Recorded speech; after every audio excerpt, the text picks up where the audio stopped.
Okay, ang ating lulutuin mga ka-OA ay tofu steak. So ngayon magpiprito muna tayo ng tokwa. So ito yung mga ingredients natin. Ito yung main character. Ano yan pa? Tokwa, oyster sauce,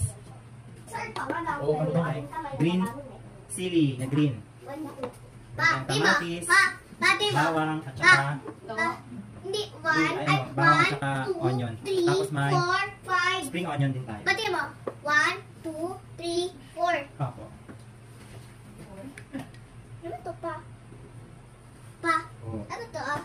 Mahulog ka na gito. Ano to ah? Tokwa. Tokwa? Opo. Ato? Sili. Sili ato? Sili nga yan. Ato? Garlic. Ato? Onion. Ato? Tomato. Ato? Spring onion. Ato? Oyster sauce. Kasi malaki, madami mo nalagay dyan eh. Ito. Wait lang. Kunin ko na Bing para laman.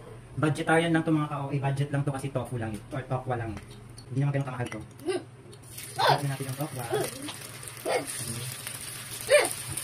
Wala kayo dito ba? 4? Ay, 5 yan. 6. 7.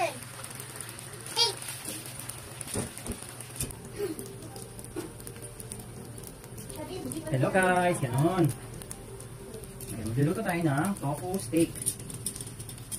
Yan, ito pa. Listahan ng mga binili. Pa, may mga pasab nga. Sayon, pasaway. Ito pa, pili. Kamani pa eh. Yan.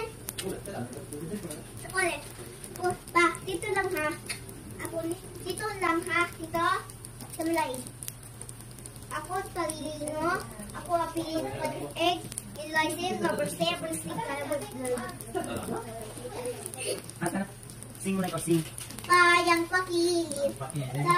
Payang pakilim. Handa, awit. Payang kawilim. Pasisisingawaya. Layang aboso. Nadisisibuhay.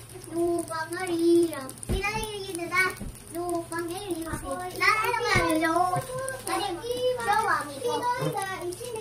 Sing na ikaw na country. Ako ang sa witan.